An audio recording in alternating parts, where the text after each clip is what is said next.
Uba Frederick Roy Kharkungol Chief Electoral Officer ulapan tip ba ka jingwan kinong thep bun na san pkanai tili kusansi ka Jylla ki lapoi saka nyup san persen tat hadu ka porsan bajijan mit jong ka apnyo trik rompang arjar pulai uloong ba kani ka jingkhen kala banang kiu namar ki don ki polling station ki bompat ai jingkhen lot namar ka jingthep bot kadang ya chakma hakikat tu kat ni tili ki kusansi have received reports from the field is approximately about 75%. But this figure is likely to rise because we are still to get reports from many districts and many polling stations across the state. Polling is still going on as we speak in East Jylla Hills, in Ribhoi, in Southwest Kyrwoh Hills, in West Kyrwoh Hills. So polling is still going on. But as of now, the polling is touched. In terms of the voters turnout, it's touched about 75%. Also, and it's likely to rise. So by tomorrow we'll be getting a much clearer picture. Regarding the polling was peaceful and largely, by and large, it was smooth with very less hiccups. In terms of machines malfunctioning, we had a few machines malfunctioning, but not to a very substantial degree. In terms of the replacement rate, ballot unit replacement rate was 0.82%. Control unit replacement was 0.79%. And VVPAT replacement was 2.69%. There was also failure to remove VVPAT slips during the mock poll. Not VVPAT slips, but to erase mock poll data rather. During the mock poll from 3 polling stations, 2 in East Kyrwoh Hills and 1 in East Jylla Hills. And apart from that, we had almost 1,830 polling stations under webcast. It's close to 60% of the polling stations were under webcast. And we do expect the figures to rise up because as per our initial assessment also, we had assessed that close to 200 polling parties would be returning after 9 p.m. So then we would get clearer data. And about 400 plus polling stations would be voting beyond 9 p.m. Apart from that, I would also like to share some of the highlights. There were some apprehensions that voters in Mawhati Assembly constituency, 6 polling stations under Mawhati constituency would perhaps have their freedom to exercise their franchise interfered with. But however, due to the cooperation of the Assam police and also due to the prompt coordination between the state government of Meghalaya and the state government of Assam and the counterpart police forces, all the voters of these 6 polling stations were able to come and cast their votes in this interstate border polling station. Then apart from that, I would also like to highlight that today polling was held across 3,419 polling stations. Originally we have 3,482, but as you know, in Soyong, the polls have been adjourned due to the death of the contesting candidate. So 63 polling stations under Soyong would be going to the polls at a later date, as announced by the Election Commission. Polls, of course, have been officially adjourned by the ECI. As you have seen in the past 2-3 days, our polling teams have traveled and they have traversed through mountainous terrain and crossed rivers, and also have gone through steep mountain paths. And we had 183 polling stations which were under the shadow zone.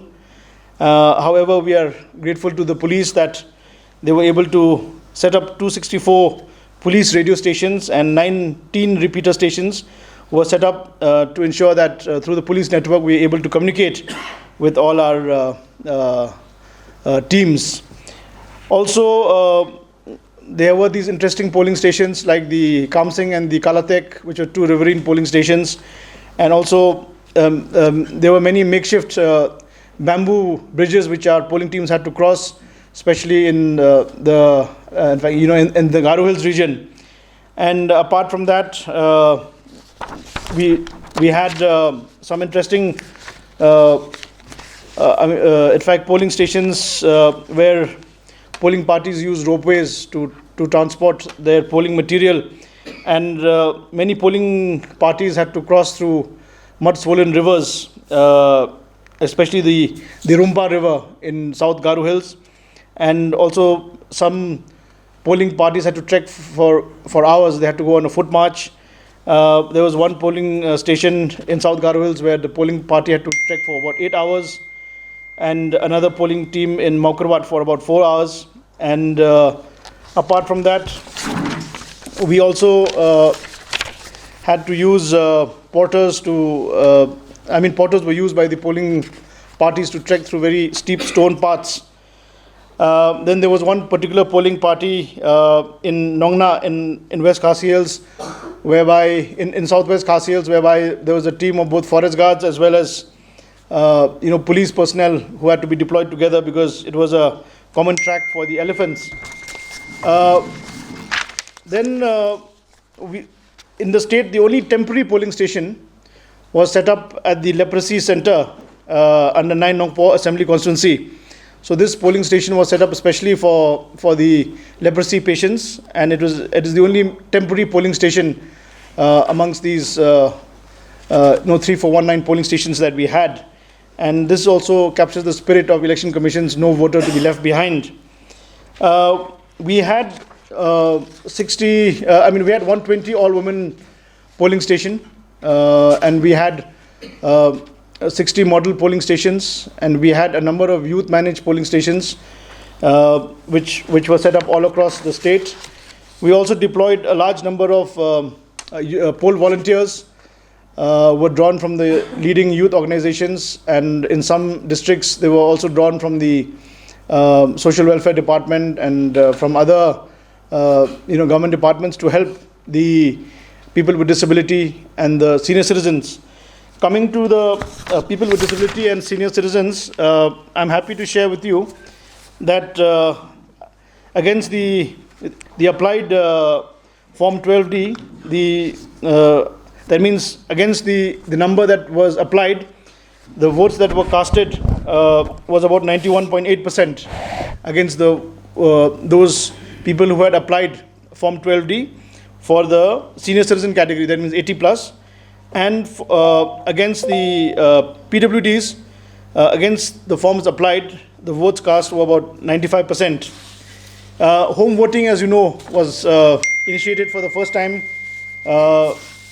this year, and it was something that was used to great effect by the category which had applied for Form 12D, and our teams had gone across the state to record the votes of the people with disability and the senior citizens above 80, and this enabled them to vote from the comforts of their homes and to transcend the queues that were there. So this was a new measure that was there this time.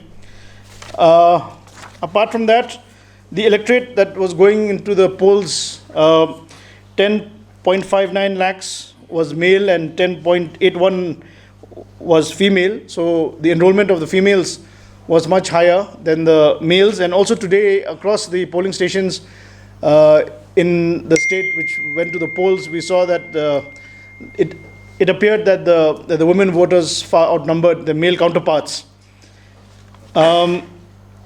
In terms of the age profile of the electorates, in the 18-19 category, we had 89,564.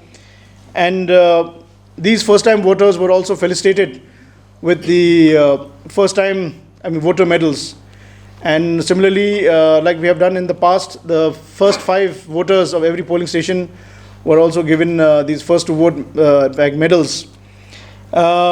In terms of people with disability, we had about 11,310 who were registered PWD electors, and 80 plus voters were 22,042, and the total control units that were deployed was 4,700 plus. The total ballot units was almost 5,000, and the total VVPAT is about 4,900 plus. This time in Meghalaya, there were a number of seizures that was made. In fact, the seizures that were made were much more than the previous years, almost 20 times higher. As on yesterday, the total seizure amounts to 74.18 crores, of which the value of the of cash was 8.71 crores, and of course the lion's share was 33.25 crores, and of course the others account for the rest. So in 2018, the total seizure was only 1.15 crores. So this time the seizure is 74.18 crores, and the lion's share, of course, I would like to reiterate, is is accounted for under drugs, and this also is a great contribution of the of the election machinery this time, that the war on drugs had intensified during this period since MCC was declared, and a record amount of drugs was seized. Apart from that, in terms of voter awareness, from the Election Commission and from the Office of the CEO, we have laid great emphasis on using music, and there were music videos which were produced and which were performed by our state election icons called Vote for Sure, and also another one by the state's disability icon, the Light After Dark, which was also used and which was also produced to inspire the people with disability. Coming to since this year we don't really have much time between polling and counting. We have hardly not more than 48 hours also. By the time all the polling parties reach, it'll be early tomorrow morning, and this month, as you know, ends on the 28th, and then on the 2nd is the counting. So I'll just give a brief overview of the counting arrangements as well. Counting will start at 8 a.m. on Tuesday, on the 2nd of March, and we have 13 counting centers all across the state, and we have 22 companies that have been retained by the police. There will be separate input from the police also, as we go along with this press conference. So 22 companies have been retained for guarding of the strong room and also for any post-poll contingencies. And we have, this time Election Commission has deployed 27 counting observers, and we also have micro observers. All over the state, we have about 549 micro observers. A few of them will also be deployed at the counting, tables this time to assess the counting observer. And we will also have the arrangement of the VCB, that is the VVPAT counting booth, wherein one polling station at random, 5 polling stations will be taken at random for counting of the VVPAT slips to cross-check the figures, whether they are tallying or not in the control unit and the VVPAT slips. Then, as usual, the counting of postal ballots and ETBBS will precede the counting of the control units, and as soon as half an hour commences, then simultaneously the counting of the control units will also take place. So this, in brief, is an overview of the of the elections which were held this time, which were announced on the 18th of January, where the Model Code of Conduct kicked in, and which culminated today in the polling day on the 27th of February. And of course, counting is on March 2nd.